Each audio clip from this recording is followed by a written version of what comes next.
guys, what's going on? We are back, and I got my boy Elvis here. He's going to introduce himself in just a second.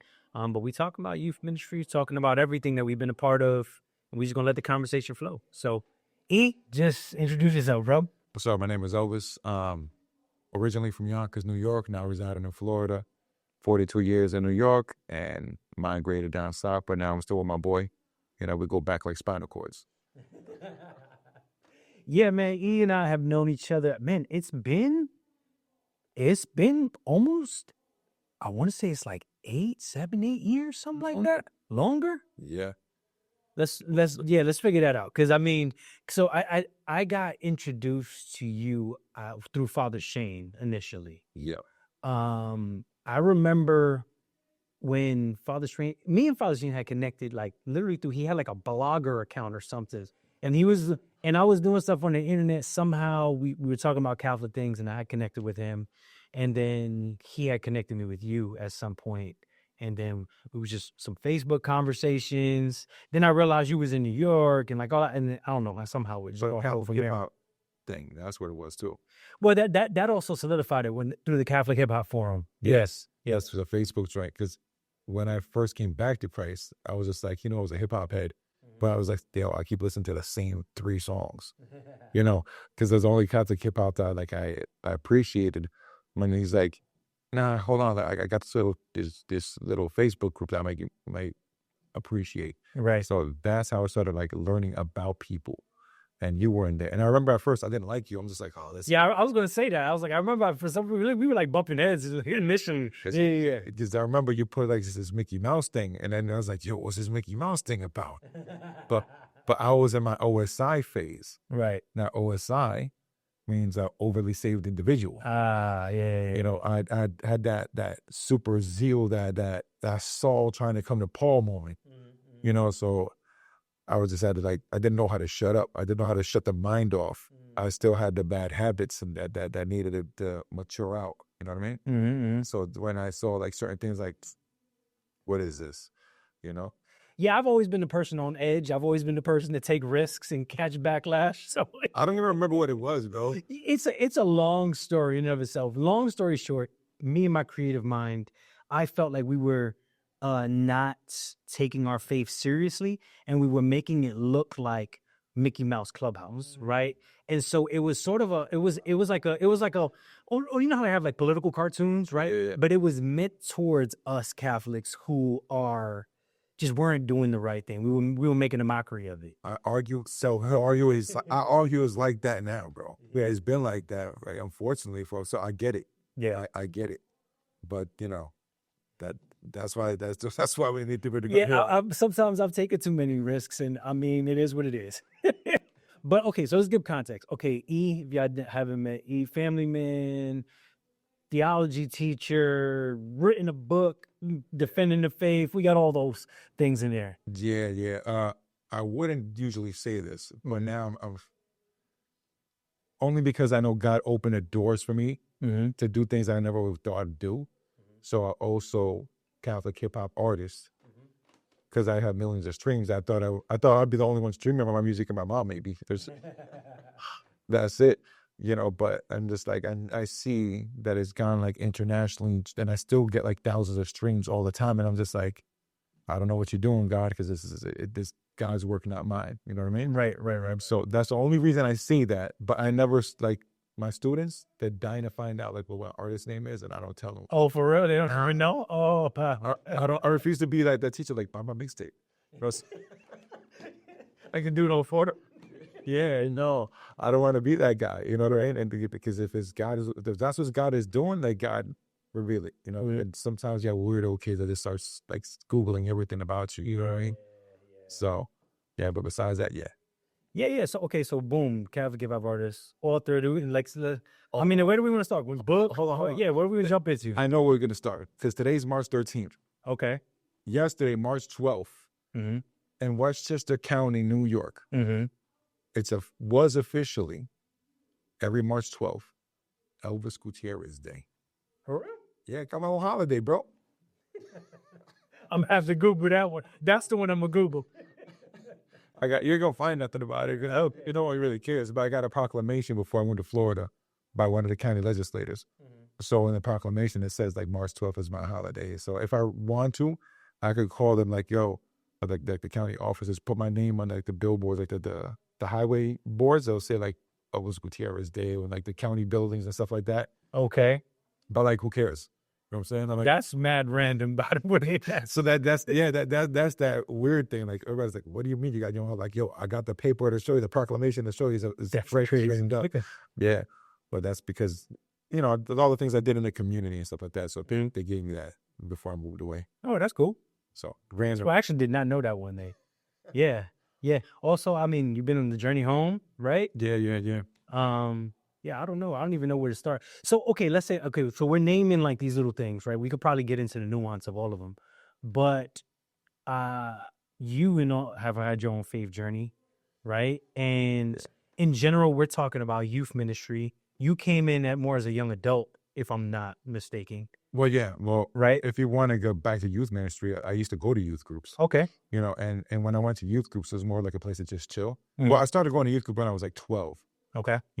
And I didn't know anything about youth group. It was one person trying to lead us, and he had no youth team. It was like, what is youth ministry in New York? Yeah. In the 90s, what is this? Right. So it was this one dude. Shout out to Anthony Felicissimo Tony. Random. Well, because when in New York, we call Caucasian people white dudes. No. So random white dude coming to the hood, and he's taking he's trying to invite all the minority kids to come to church, and everybody thought he was a cop. Yeah.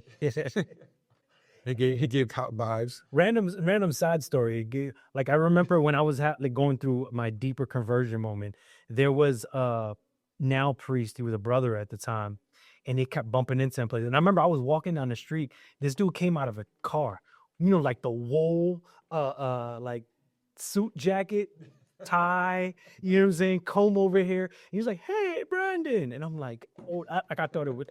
At that point, I was on my conspiracy theorist phase. I was like, "Oh no, they found me. They hacked my computer." So I relate. As the NSA got me. Yeah, he wanted to be my first spiritual director. You know what I'm saying? So yeah. I didn't know that. That's wild. Yeah, that's actually a part of the story. That's wild. Yeah. So so he was, going to these churches. I want to start a youth group, whatever. And the Hispanic open moms and the old ladies like, yeah, take my kids. No one cared. Yeah. So I didn't know anything really about youth groups. I went to when I was 10. In Catholic school, they tried to do a little youth group, and it was more like a hangout night. Pizza and hanging out. Yeah, social aspects here. And so that's what I knew. Then when I was a teenager, he opened up a place called the Shepherd's Place. And then we were trying to get some sort of catechesis. But again, he's a one-man show. And he was trying to bring people in every once in a while and do little clubs and things to get us out of the streets, away from problems. So, but I did meet two seminarians, right? Brother Sylvester and Brother Juniper, right? Who are now priests. I had never seen him again, but I grew enamored with Brother Juniper. But he's actually a diocesan priest. I think he's in Rhode Island or something like that. Okay. But he wanted to get to know me. He's like, yo, why do you like Tupac? Like, why are you so obsessed with Tupac? And then I was like, yo, bro, because he's living my life. Like, I understand him. Like, he's like, what do you understand? He's depressing. He's talking about dying, So I was like, people are going to die young, bro. Like, look where I live. Such and this happened to this person. Yeah. And blah, blah. So I understood Tupac, and he just wanted to understand my mind. And he's like, well, look, when I was 20 years old, a couple of years ago, before I joined the seminary, this happened and this happened. So he's trying to meet me where I was. And oddly enough, fast forward, that was when I was 16. Fast forward, then I'm now 29 years old. I hadn't seen him since I was a kid. I went blind for 2 weeks because of my disease. I have multiple sclerosis, as you know. And I was, for whatever reason, I was like, yo, I need to call Tony. I need to call somebody, And as me trying to find that connection with God again, I was like, call Brother Juniper. And he's like, oh, I could get a contact with him. I'm not sure how easy it's going to be, but I could try to get. And then I finally spoke to him over the phone. He goes, yo, I don't remember your face, but I remember you. I don't even remember your name that well, but I remember our interactions because it was such a long time ago. And I was like, yo, you asked me to print out these Tupac lyrics because you wanted to try to get to know me and you wanted to study the Tupac lyrics. He's like, yeah, you're exactly who I thought you were. And I need to tell you something. Those moments meant the world to me. I still have those Tupac lyrics in my closet. That's crazy. See, that's dope, man. That right there is, we throw around, there's buzzwords. Okay, they're real, but I feel like we use them as buzzwords sometimes. So like the buzzword is relational ministry, right? Yeah. Like that is, but I think sometimes it's because that's become a verbatim thing that we just say. It's become like political jargon in a sense for some Catholics is how we do ministry. But that's real relational ministry, like in the know, and then like he had a relational capital. That's what we say. Like I've worked with Young Life, which is non-denominational, and kind of did some of the Catholic Bridge. No, yeah, But it was dope. Young Life uses this term. The first time I heard it was relational capital, that you build with people, and because of that, then trust is built, and then you're able to point them to Jesus, right? Yeah. That's essentially what was happening. And even though it didn't happen then, it happened 13 years later. Yeah. Like there was that I know we can go back and forth for stories of teens that we ministered to and years came back and this stuff came, but it's because of that relational capital. Yeah. Yeah. Dude, I tell my wife stories that we were married now going 16 years. Mhm. And I tell her some random thing comes up and I tell him a story. It's like, I thought I heard everything. It's like, nah, Joe. Damn, you cracking the surface, baby. Yeah. You know. Yeah. But yeah, so he met me where I was. And I understood that. Then when I came to when God saved me from myself, you know, afterwards, when I hooked up with Bishop J, I found out that Brother Juniper was his classmate. Ah. So then there's that connection there as well. And I was just like, what? This is crazy. So I'm just like, yo, God, you've been trying to pull me to you this entire time, you know, and now I'm here and I'm okay, cool.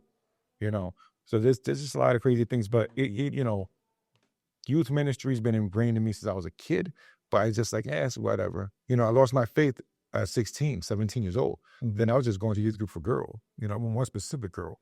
I mean, we all know those kids. We always been a part of that. And to hang out with my boys somewhere else. You know what I mean? Yeah. And it's crazy because like when I was 12 years old, the first time coming from a youth group, I smoked a cigarette. Well, the first time ever I smoked a cigarette. And I was like, this is disgusting. And I never did it again, you know? So it was like, even though like I'm innocent and I'm going to something godly, the devil's still kind of in the mix. Oh, facts. You know what I mean? So he's like, nah, I got something for you here. Take that, you know? And I guess he's always an older kid, you know, and he lived across the street from me and I'm in the hood. And so same exact thing happened. Like I was going to youth group and I was like, hey, try weed for the first time. And I was like, hey, I saw my sister after I smoked weed and I was like, guess what I did? I smoked weed, but I wasn't high or nothing. I didn't even know what I was doing. So I just smelled like garbage. You know what I'm saying? Yeah. So it's just those environments where youth ministry was so needed. And I was they were trying hard, but obviously there's always that push and pull, that tug of war going with the enemy. Well, that's the world, right? And I think this is another one of those buzzwords, right? We say ministry gets messy, and I think like there's one of the reasons why I'm having these conversations with people is I think there's a balance between how we are structured so that we can make sure there's safety and we, you know, especially when there's like litigation and all those other stuff involved, right? But then we're able to step into the mess of people's, we don't allow that to make us fearful, right? Like there's a difference between being prudent and just being straight up scared. Right? Yeah. And I think there's a fine line that we're on, whereas like some people wouldn't have engaged a kid like you guys. You wouldn't have had a Tony walking through the hood again. You wouldn't have one trying to open things. Why? Because they were scared of those things, right? And then there's some that maybe at one point they were fearless, but then because of some of the backlash, they became scared. And so again, there's a fine line between them. So it's like, how can we be practical in how we set up things, but never lose that spirit of courageousness as we share the gospel with young people? Yeah, but unfortunately, we don't do a great job as an entire church overall. Yeah. From my perspective, from what I see, I can't speak about the whole entire church, the billions of people. From what I've seen, from my experiences, we do not do a great job outreaching. And when I say outreaching, we'll outreach within our community. But You see those Jehovah's Witnesses every Saturday. Not gonna do it. Yeah. Yeah, we Or the Mormons in the trains, with their little thing. Yo, it can't happen the other day. We were taking my daughter to dance class, and no, actually, we were coming back from dance class, and some Mormon guys came up to me and my wife, and they were like, "Hey, you want to go to church with us?" And then Janet, me and my wife, she's like, "No, y'all should come to church with us. Hey, you were Catholic church here, want to read the Bible with us?" And like a dude ran away. But yeah, So remember when I told you about the OSI moment? yeah, The Obey Save individual. I was so on fire. Like I had so much zeal. I didn't even know how to pray, bro. Like when I say I don't know how to pray, I didn't know how to do anything. I remembered one prayer when I was 7 years old, and it was the act of contrition, right? But for whatever reason, that's a funny one to remember specifically. where I remember, I was like, I got a Bible, and I was just wondering and trying to ask a bunch of questions. I just was very inquisitive about certain things. And as I started getting paper clips and little pieces of paper, communion, where communion comes from. And I was like, we were down at Apologetics, and I remember specifically saying, yo, these Jehovah's Witnesses stand in the corner, and they knock on the doors, and they're trying to do this, they're trying to do that. They're crazy. And I'm like, yo, they're a cult. I'm going, this is me, like this is like fresh out, right? So I was like, this is my war Bible. And I'm like, yo, and I used to tell like my boy Carlos and my friend Lily, I'm like, we need to go after these people. Right? Like they try to take people from God. We need to take the Jehovah's Witnesses away from what they're doing. And I didn't know anything. I was just like, yo, war Bible, war Bible, war Bible. Yeah. And I had that zeal of like of wanting to know apologetics without knowing anything, you know. But eventually, like when Bishop met me, he's like, yo, this is what we're gonna do. He gave me a nickname. Yeah, he gave me a nickname, the Kraken. He's like you're the Kraken. You destroy everything if you start opening your mouth. You know, you destroy yourself. So I need to chill in the cave for a couple of years, right, and then learn and grow. But he's like, what you have inside of you, like that's beautiful. That you have that inside of you. You know, you just need to point it the right direction because it's gonna end up helping you a lot. And it's funny because like now that I teach high school students, they always have these questions, you know, and they're super inquisitive of what about this or what about that or what about this or what about that. And I see the Kraken in them, you know. And so like, as we were saying before, the camera even turned on, like I need them to come to know God and to know certain things like on their terms, you know, because it's like, okay, I can force feed you something, but when you burn it yourself, you own it. You're like, oof, this came from I gotta get back. Yeah. No, there's this is taking us in a different direction, but I don't know if we've ever talked about this. Honestly, this is one of those ones. This could go for like 3 hours if we wanted to. You know what I'm saying? But there's like studies about an educare versus educare. Like it's the root words from Latin of education. Have you ever heard this one before? If we had a similar conversation, I forget what the word you used before. So one of them basically means to like give something to, right? Which is like, that's one aspect of teaching or education. And the other part is almost like the image they use is like a well to like draw out what's already in them. But I saw this article because it's like, you know, like academia, like people just debating. Sorry to interrupt. The word that you mentioned before in our conversation was pedagogy. Well, yeah. And there was the difference between, because the word, you know, from pedagogy refers to children. Yeah. But there's some studies that talk about like teenagers learn more like adults, and there's no such thing per se as andragogy, and like just a conversation. But this one, so the education like is giving something to, drawing something out, but then there's another part to it that I think that they use in Latin, explorare, which is the exploration. Yeah. Which if you go to like quote unquote traditional education, even if you're talking Jesus as teacher, right? Rabbi, teacher, that like doing life with people and like that exploration, that journey, that like adventure, like that, there's a part of that, like whether we're talking about math, science, faith, like that people have to have a curiosity that they want to explore the thing in order for them to really learn it. Yeah. Great. So yeah. Big facts. It's like, how can I say it? If these kids that they come to like to their heart, they want to own it. Like, okay, I could force feed the mom and dad thing.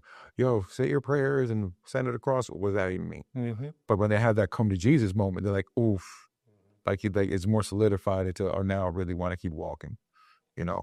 But I think, I hope you don't mind me sharing this real quick. No, dude. But you guys don't know this, but we're in the background of actual youth group going on. Yeah. And we're in the Bronx, and and I think it's actually dope that we're there. That we have that in the back of our minds that this is happening. You know what I mean? And we're discussing these things, and oh God, I'm so sorry, but No, there's good youth ministry literally happening right now in the other room. but I have my son there because too. Big facts. As I said, we came from Florida, and you know the story already. He went to a youth group one time, and he's like, "No, I don't want to go to youth group ever again."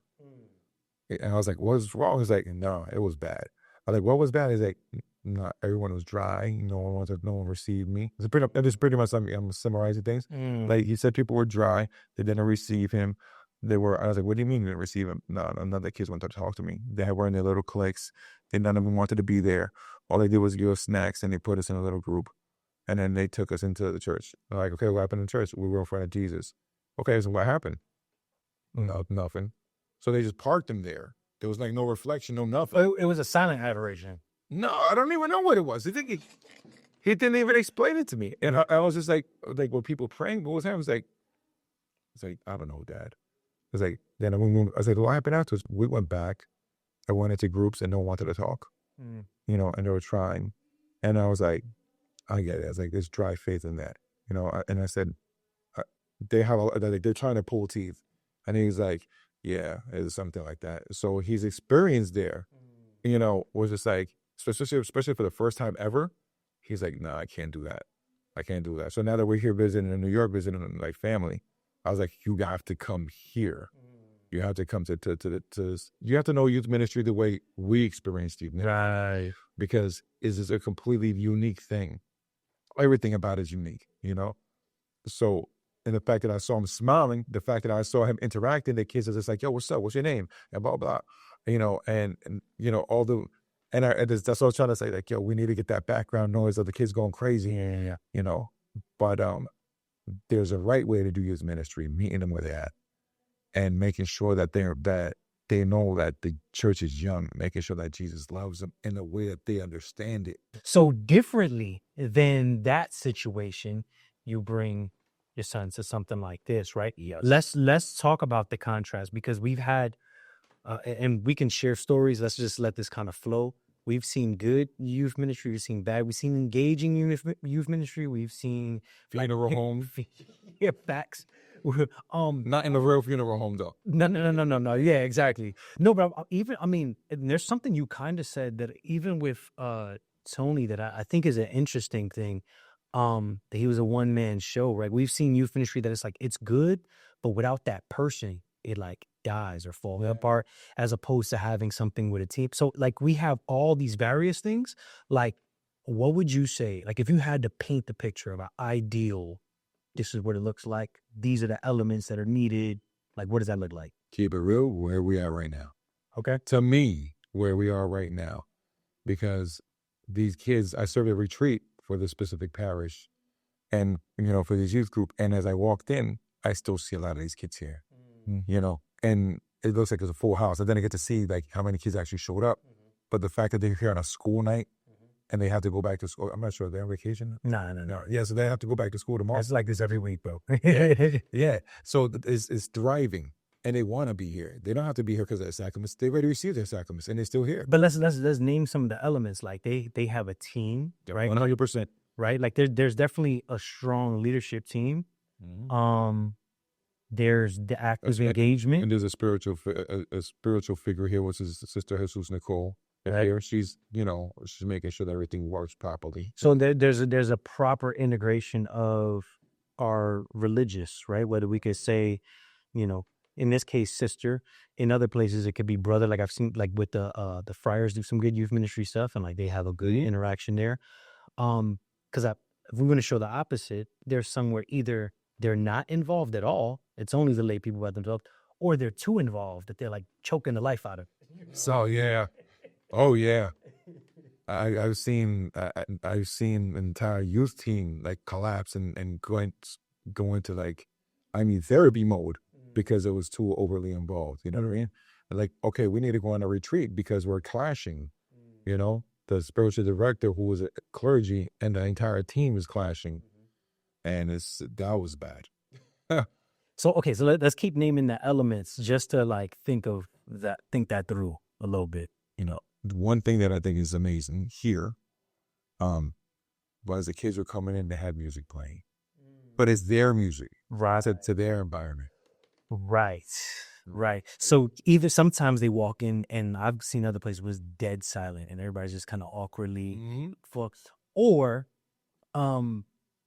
and I'm able to travel enough that I've seen it urban, suburban, down south, northeast, I've been to different places. And the other thing that I see sometimes is they'll play Christian music that is not relatable to the kids. And that creates the cricket sound feeling as well, which that music is good maybe for the prayer moment or for other things. Yes. But like that initial contact. You can't play a Hillsong every day. And Hillsong is for a specific time, specific moment kind of thing. But you want the kids to be engaged. So, and since we're like in New York and we're in the Bronx, I forgot what kind of music they were playing. And I was just like, a lot of Dominicans here, I was like, all you need is like some dembow or something. Yeah. And they're like, oh, we have that too. Yeah. I'm like, what do you mean you have? Like, oh yeah, we have 100% Christian. Like, There's Christian dembo, Christian hip hop, Christian Afro beats. You know what I'm saying? Like, hey, you got all of it. yeah. So I was just like, you know what, that's dope. But the dad, like for example, that like having that atmosphere of calmness of like, hey, I'm cool. I'm in a place that's cool, that's relatable to me. I'm here listening to this music, even if you don't dance. It's just your environment where you're sharing, So I think that's another like tiny little aspect of relational ministry that's not even people don't even recognize. Well, even knowing that, right? Because some youth ministers or just people in the church are so like disassociated with their world, they wouldn't even know. Even I just said Afro beats, and people have no idea what dembo. There's a bunch of people that had no idea what we're talking about. Like. Well, I'm Dominican, but I wear socks. Yeah, okay, so we're talking. I mean, what's funny is like I don't even think I've named this for you yet. So I have this theory about like the 5 M's of ministry. You're literally talking about them without me even telling you what they are. So yeah, I'll name it afterwards. What else do you think are like aspects of? With regards to this specific place, or just in general, what would be the ideal situation? I said this is a successful place, right? How can I say this? The way they separate the boys and the girls, but they're united at the same exact time. Which is I don't know how to put emphasis on it. It's like, okay, this is your identity, but we're still brothers and sisters, and they understand it, they recognize it completely, and there isn't like, hey, I'm coming for the girl. Yeah, like I was like, okay, I'm coming for this specific girl, blah blah, and then right, the distraction is there. They're able to keep things like organized in a specific way. They're like, okay, cool. I'm focused on this talk. I'm focused on Jesus. I'm focused on this. But I think the foundations that they set, made that possible. I don't even know how to put it into words to keep it real with you. Yeah. Well, it's I mean, I think that's just it's not only being culturally aware, but then also there's other. Because when we say culture, right, culture is the makeup of a person as a whole. I think we reduce that to ethnicity, but it's so much more than ethnicity. Yeah. It is gender. It's where you go to school. It's the music you listen to. All of those things form and shape your culture, right? Yeah. So it's a level of cultural awareness, even like I say, even down to genders, what you're kind of naming out, right? So yes, and security in what we teach and know, gender identity. You know what I'm saying? In our Catholic faith, yeah, we don't got to go down that rabbit hole. We could, but yeah, that's what my eyebrows just went up real quick. That could be because that's a whole podcast myself. Yeah, like this. You ready to get canceled, bro? I mean, honestly, so I am not afraid of and that's another. I'm gonna say that's an element, right? Is a firm standing on truth and orthodoxy, while still being culturally relevant. Why am I messing that word up? So like standing firm. This is what we teach. This is what we believe. This is what we know, and we're not moving from this. We're gonna make it inviting for you. We're gonna bring you to the table, but we're not stepping away from that. I know exactly what makes this successful. Yeah, go for it. Boom. It is not one of these. You have to come here clean places. No, It don't matter if you're in the mud. It don't matter how dirty you are. It don't matter what sins you're carrying. Don't matter if you're still doing it. We want you here. Facts. Like, yo, you come here. If you smell like weed, we don't want you doing that. But you're here, and you're not outside in the middle of the street. Then it's a problem. Don't get me started. And you're facing Jesus. You know what I mean? Like the altar's right in front of them. Like these kids, you're facing the altar instead of facing the corner. You know, like, bro, it's that. So I've been a part of youth ministries that in order to be safe, right? Because they'll say that we got to keep our kids safe. They'll make it uncomfortable for the kid that's like that. Or they'll make certain barriers or boundaries for the kid like that. And it's like, hold up, no. Like, why are we really here? Right? Like, because they're scared of the litigation parts, or they're scared of where this could go, that, oh man, this is dangerous. They're afraid of the situation that happened to you after youth group. Meanwhile, that's a part of like the story and conversion as a whole. You know what I'm saying? So yeah, like I think there has to be, and there has to be a confidence in like, yo, like, no. We know that we're going to reach people with the gospel regardless. Yeah, I think about a pause for a second. This guy have no idea what's going on. They're all pulling chairs away. Sunday, make sure they're not early. Oh, not. I mean, well, it's not time. They're probably breaking out the small groups, is my guess. Oh, hopefully. Yeah, that's what this is probably is. Yeah. So I heard sound in the background. That's what it is. We told me where we are. if they hear the sound, that's dope. Yeah. You know, but yeah, Jesus never said, "Come clean to me." Jesus went literally, like, people forget, like, I went to the hood. If this is Jesus, like, Jesus, like, I'm going to the hood. You could follow me or not, but I'm going there anyway. Yep. And I don't care what you think about this person. Oh, this person has a disease? Who cares? Let me give you a hug real quick. You know? Oh, but don't do that. Remember what he said, that the children come to me. You know, if anyone makes a kid stumble, I don't want you coming here because A, B, C, X, Y, Z. You better all putting that rope around your neck. Right. Oof. Right. You don't know what you're doing. Okay. Yes. It's okay. So all right. So I'm gonna name them for you because so my theory is these 5 elements. Like, if a ministry has these things, then they're good, right? So it's the message. So that's the firm standing on our truth, but also knowing how to communicate it, right? And that's various different ways, right? Like, I mean, we've said some of it is how you give talks, is how you set up the music, is how you interact with them as a whole. But it's knowing our faith, standing on it, but knowing how to communicate it to them. Yep. So message.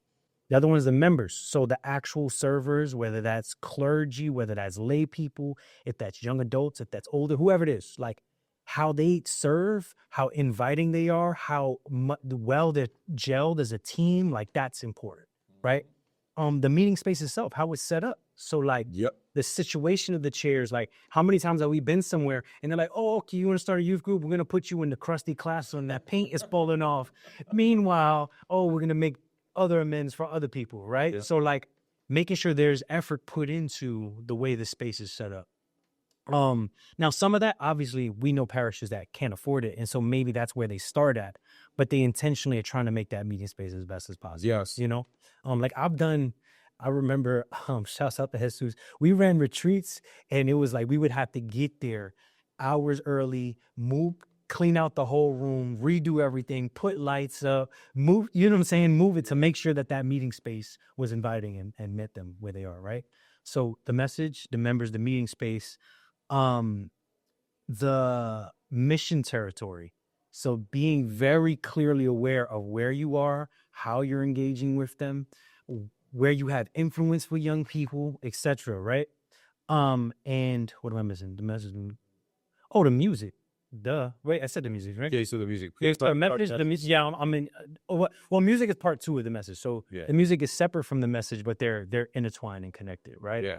But if all 5 of those things are there, the message, the music, the meeting space, the members, and the mission territory, then you have a fully rounded. Yes, 100%. 100%. And some places might just be like, hey, we need to focus on one and get this one better for the next year, for the next 6 months. Then we keep moving to the other things from there. Yeah. Yeah. Well, I agree. That's my theory. Yeah. But it's a sound theory. Yeah. And it's workable. It's not like an impossible goal to say, okay, well, if we're going to invite someone, that's another thing, inviting people to come and give talks, it shouldn't ever be the one man show because he's gonna sound like their teacher. You know what I mean? So like even the people you invite, make sure you know what the message they're conveying and how if they can actually convey and relate to these kids. Right. You know. So it's like I tell my son, for example, I'm like, be yourself, but also know that, you know, there's a different way to be a little charismatic in certain environments. You know what I mean? Yeah. So same exact thing. Like these people, like, yeah, cool. You're an introverted person, but understand the environment you're coming into. Right. And you can't be dry, because if you're just dry, these kids are going to be like, oh, yeah, you sound like my statistics teacher. But, you know? Well, I mean, unfortunately, even in, let's just say, statistics or any class, right? I've been doing one part of the message that I'm studying is the art of storytelling. And the traditional storytelling arc is like this, right? It's, you know, exposition, rising action, climax, falling action, resolution. Because of social media, because of the way they interact with things, it's more like hook context. It can't, you don't have time to get through this slow. Even movies like now will start with the most action-packed thing, but then give you context to why. Yeah. Because of the way we need it. The way we just in general interact is different. I wouldn't even say no, but I think I started in the 90s, and they saw, for example, Carlito's Way. I was started. You ever watch that film? I've seen that movie. Yeah. So it starts. The ending starts up in the beginning, like what happened? This guy. Yeah. How did it get to this point? Yeah. You know. So it's like, oh, let me just hook you in immediately. You know. But then it's like, okay, and that's it. So did he survive? Did he do this? You know. So the hook is absolutely what you're saying. Yeah. 1,000,000%. And it sucks because these kids are living like that 1 minute, attention span. You know what I mean? So hopefully they don't get like 1 minute ministry, you know, because you get the wrong elements in youth ministry. They get that 1 minute ministry, like, nah, this isn't it. Right. You get my son's like, I don't want to go there again, you know. And it's funny because you have like that, you know, they say their first impressions are the greatest impression you ever make is your first impression, you know. So do you need some sort of hook? Let your hook be, oh, hey, we're welcome here. Let your hook be, hey, we love you here. Let your hook be like, hey, we're chill. You know, this music sounds dope, doesn't it? Yeah, you know? yeah. Like the environment's pleasing, isn't it? Yeah. Like all that, like, you know. So, yep. Yeah. So, okay, so those are elements. Anything you want to share about like stories, even because, I mean, you've been involved in youth ministry in a number of ways. Leading retreats, at a local ministry context, in parish, you've done young adult ministry, you're in the classroom, in a Catholic school. And it's funny because you're saying the classic and use that as youth ministry, right? I remember when I was talking to Bishop, I was like, I want to be a youth minister, full-time youth minister. And he goes, well, I heard you're interested in doing catechesis. You know, I don't want you to do any of that. Not yet. You're not ready for it, you know? Then I went behind his back and I started doing something. And I got enrolled in catechesis. And he's like, okay, you want to youth ministry? You want to be youth minister? This is going to end up happening. Are you serious about it? I said, yeah. No, are you for real? For real? That's what you want to do with the rest of your life? I said, that's what my heart feels called to do. So become a teacher. Because you're doing youth ministry every single day of your life. Because if you're actually running a legitimate youth group, you're not going to be giving the guy giving the talk all the time, because there's going to be problems if you're the guy giving the talk all the time. You're going to be boring your bitch. Oh, I heard you. But yeah. Same story, same this, same that. Right. You know, and please, like, be the teacher. You'll be in front of them. You're only with them for a short period of time. You have to teach them certain things. You're going to guide them in a certain kind of way. They'll look at you like a certain type of person that they can trust, that they can love, and you lead them closer to God doing this ABC, XYZ. Well, the thing is, I think and this is one of the things, we need to start seeing all these things as ministry, right? Like if ministry isn't happening in the Catholic schools, which unfortunately in most places it's not, right? I'll say it. Yeah. It needs to happen on the parish level. It needs to happen in the group setting. It needs to happen in all these places. Yeah. Yeah. You're right about that in regards to, let me not get into the whole, let me not get into that, dude, because it's disheartening as well. Unfortunately, we've heard and seen some of the nightmare stories too, and they can be very discouraging. Like, dude, I lived through a nightmare story, but I'm not gonna throw no one's name in the mud, even though I can. Oh yeah, and justifiably so. But it's in a scandal. Yeah. You know what I'm saying? So it makes no sense to do any of that stuff. You know what I mean? Yeah. So anyway, besides that, yeah, dude, we could both go on like crazy stories. Yeah. Well, maybe. Another thing we had to talk about in regards to youth ministry, the retreats. Okay, so yeah, go for it. The retreats, bro, like the retreats, those coming in Jesus moments in the retreats, like you can't have these still. I mean, they're well-intentioned retreats, obviously, because everyone wants the kids to come to God. Right. But it's the adult version of what they think the kids want and what they think they need, not actually what the kids need in the moment. You know, the kids need Jesus, but Jesus would walk around with people. Again, like I said, like he'd meet people where they were, you know? So I can't expect the kid to say, hey, we're going to be in this retreat, but we're going to make you act like you're 45 years old and run like a 45-year-old retreat. It's not going to... Bro, well, I'll give you one worse. There's things that were good in youth ministry, right? And they just stopped evolving. Yeah. And so they tried to force this version of youth ministry on kids now. And then why? What's wrong? Because you're singing a song that's literally 20 years old. Like my wardrobe. It'll say I just need what a inside joke, you know. So yeah, no, with the retreats, right? There has to be a real coming to Jesus moment. There has to be real relatability. Because I mean, the concept of stepping them outside of their normal day to day is great. Like in order to like kind of supercharge them before sending them back in. The cool thing that where I am at now with this school I teach in, like for senior retreats, they take them to a different island. And you're nowhere near home. So over here we take them up north to like the woods and on the snow. Over there they take them to an island and they were camping on a beach or something like that. They just recently did a senior retreat. They did that, and sometimes like the juniors, for example, they take some juniors and they make them like Salesian leadership retreats. They call SLRs. Okay, and they take a group of juniors and they bring us to New York, and they'll bring them to like to the Salesian house like upstate. I think it's Stony Point or something like that. And these kids had never actually had experiences with the Eucharist, nothing super powerful.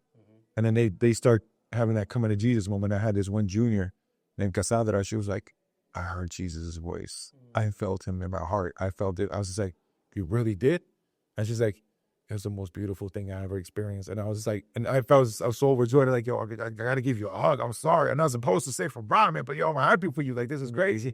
And she's like, Mr. G, it's the most beautiful thing I've ever experienced in my life. And I was like, was it worth you leaving your house? Was it worth you leaving this regular environment, this regular blah, blah? Yeah, so again, the retreats, they can't be stale. They can't be the same old, you know what I mean?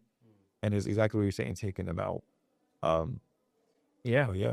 And it has to be twofold, right? Because there has to be good ministry at home, like back at the home parish or home school, wherever they are, right? In order to take them out so that they can have an encounter and experience, and then you bring them back into something that's going to fan that flame, right? Because the other hearts, and that's what I'm saying, like, I don't think any ministry is perfect in the sense where there's always going to be, and that's the mess of ministry. But like, we've also had the ones like, man, great retreat, come back, dead, back at home. Yeah. And so that retreat high lasts a week. You know what I'm saying? And it's funny you said that. Yeah. I look at my Facebook memories about like 2 weeks ago, and I said, we came back from a retreat. Like, oh, it's so awesome. The retreat is still going on. 120 kids. I remember, bro, like, we'd go to the retreat, it's like 120 kids in youth group, 80 kids in youth group, 90 something. This is every single week. Then eventually, as the years pass by, how many got? 4. Like, well, I mean, single digits, dude. Man. And it turned, another thing is that they take what works and they rip it apart just to try to experiment or do other things. If it's already working, like, there's no need for if your tires are working, well, you need to replace it with another tire. Well, I think I'm a big fan for creativity and trying something new, right? So am I. But you want to be tapped in order to be able to do that. If it's something that's completely never experimental, that has never been done anywhere near, like no one knows anything. They don't know how to do it, how to actually put the application of it. They just want to try something. and it's to the detriment of like the kids. Like, nah, dude, this is already working. Let's just keep going down, and let's start slowly introducing and slowly learning how to implement this, and slowly doing A, B, C, X, Y, Z. Yeah. And, yeah, that makes more sense to me. I think that's fair, because we live in the tension of it's somewhere in the middle of all these things, right? Because the bipolar opposite is what we said before, is we've always done it this way, and now it's dying because you don't adapt, right? So it's like, where's the place between innovation and like staying true to what's been working, right? Oh, yeah. Yeah. Like finding the space in between them. That's what I mean. They start introducing things slowly, man, because if you start just randomly like saying, hey, we're here, but get all of this, we're just throwing the baby out with the bathwater, and we're going to just start doing this random thing, like the kids they're like, no, I don't like this. And, is this too quick of a change? But if you don't change, you don't adapt, you eventually going to die either way, Right. So, all right. So let's do this. If you had to say something to, let's say, a youth minister or even a pastor, or somebody that said, like, what are some like key things they need to hear to like get things jump started and going? Keep it real. Yeah, go for it. Everybody says, what would Jesus do? Yeah. Do what Jesus would do. When I say do what Jesus would do, is like, okay, don't just talk about doing, oh yeah, Jesus loves you. Nah, Jesus was going out there, and he was literally meeting everyone and personally plucking kids out. That's what I'm talking about, the Jehovah's Witnesses. Yeah. And one aspect, I love what they do, because they're fearless, and like the knocking on the door, that's the road to Emmaus. They don't know. Same thing with the Mormons. They're missionaries with like road to Emmaus. They look at it like they're doing that. We do none of that. At least from my experiences. I don't know what we do. Yeah, I mean, I know of this group of sisters or nuns specifically that do it, but outside of like these little small pockets, it's not a common practice. So that's why I commend Tony. Yeah. When he was the one-man show, like he had knives pulled out on him. People were like throwing like spitballs and like doing stupid things. They pulled his pants down in front in public. Like they did. He wouldn't stop. He's like, I need to get these kids out the street. But that's the fearlessness. I'm going to say this. I wish more of our clergy had that fearlessness. I'm sorry. I'll be the one to say it. Let me get in trouble. I wish we had more of that. Like, and I would say this even more so, and because he's a man, I wish we had more men, period, that would be in. Because, okay, yes, too much of the catechesis, too much of the youth groups, too much of the religious ed programs. Shouts out to our women for holding it down, but dudes, like, let's go, like, step up, go do something. Yeah, like, go get out there in the streets and go start connecting with these people. Bro, one time I was a bishop, and we were doing a procession, and this goes to show. I know this story. Yeah, I'm not gonna shout out the people that he shouted out, but he was just like, he's inviting. He's like, listen, all you guys standing there selling drugs, blah blah. You're cowards. You're this. You're that. And you guys, you think you're this. Well, I serve the real king. And if you don't like me, back then, Father, my name was Father Joseph. I'm in St. Peter's Church. Look at the red building. Ask for me. And I'll be glad to have you in my building. I want you there. So it's not like he's challenging them. And they can take it like, oh, we're punching. My mind is like, they gotta hit this dude, and they're gonna start charging us. These gang members are gonna be upset. But he was challenging them, but also inviting them. Yep. I want you here. Yep. Like, I'm not afraid of you. This is where you need to be. These are the people your community, the people that are your neighbors, the people that you're supposed to love. You're killing them. Instead of killing them, come to me, and I don't care. I'll receive same exact thing. Like the kid that smells like weed. Like, okay, I don't want you doing that, but I'm glad you're here. I don't want you selling the drugs, but I'm glad you're here. Right. Because sooner or later, they're going to have to come to Jesus moment. You know what I mean? Yeah. It was that perfect example. We always talk about retreats. I got name. I'm calling the guys Bob. Yeah, right? Yeah. It's nowhere there. Bob and Ricardo. No, Ricardo not. Bob and Rick. All right. There you go. So you have Bob and Rick. So Rick was a person that he started coming to church. Mm-hmm. And, both of their siblings. And when they were young, their dad was murdered, right? So Rick is the younger one, Bob is the older one. And one day, matter of fact, do you know this story? You were there. You were there for part of it. This is a young adult event? Is that one? Yeah. Okay, I know exactly what you're talking about. Yeah. So Bob started selling drugs at 15. And Rick being the younger brother, like, just admired Bob. Long story short, Bob never had a job. Bob only ever sold drugs. Bob ended up becoming a big-time drug dealer. And Rick ended up, hey, college years, the beginning of college years, because of teen years is like, hey, let me smoke a little bit of weed, let me do a little of this, little of that, rebellious, not having a male figure there to try to help lead them, except for Bob being the big brother, being the male figure that's an absentee male figure, has lost himself. And Rick eventually, to sum things up, became addicted to heroin. Bob got really upset. Bob came to find out that the heroin he's addicted is the heroin that he's importing. I didn't say that he was selling. I said that he was importing. So eventually, Rick started trying to get cleaned up, and that brought Bob into saying, I'm killing my brother, so I need to stop doing this. And he gave all that up, right? But what happened is that Bob didn't relate to anyone. All he had is the old ladies. Yep. All he had was the older women. All he had was the grandmas and his mom's friends, and there was no men that he related to. Yep.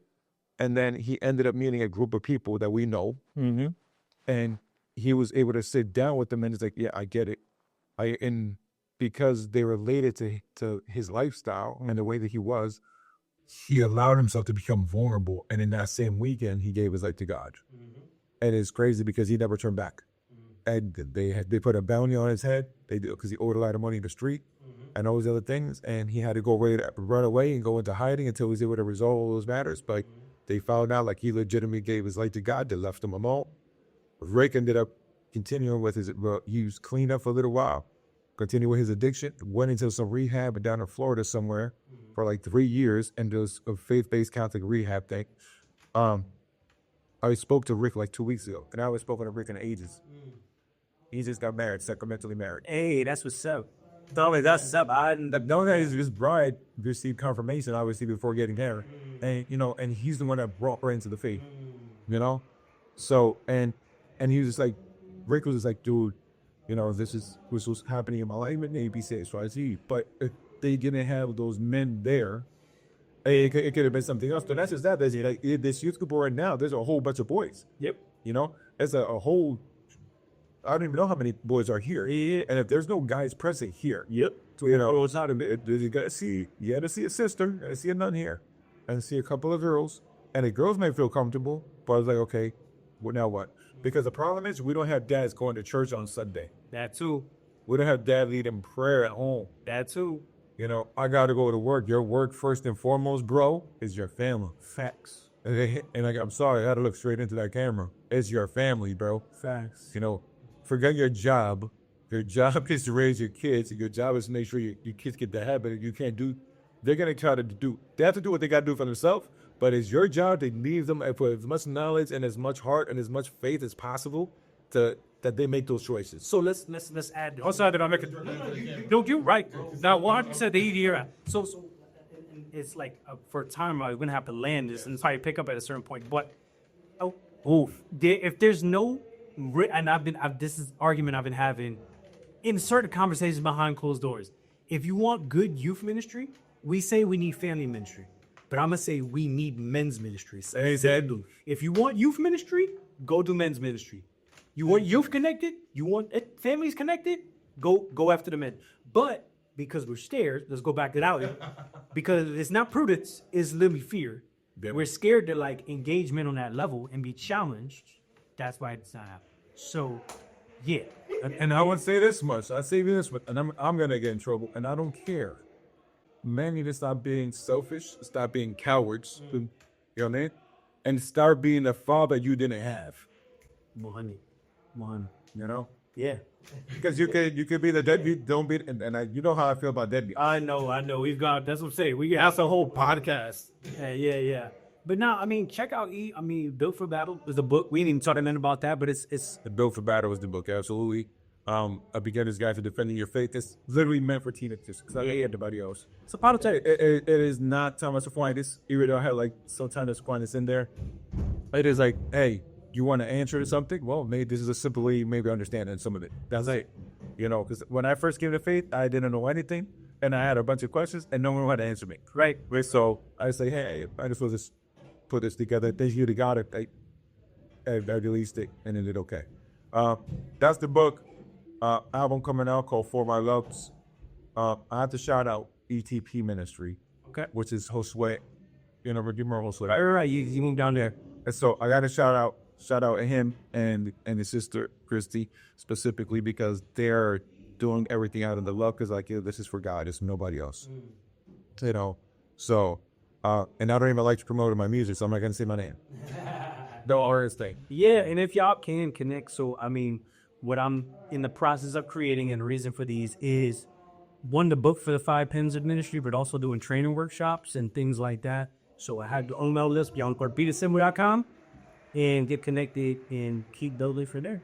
And the last thing, support your Catholic schools as long as there's orthodoxy in them. Because if they're going into that wokeness, that ain't it. Then you need to change the leadership right there, bro. Yeah. You know, manhood. Yeah, we're And aesthetic. all right, y'all. Well, thank you for watching and catch you on the next one. Thanks.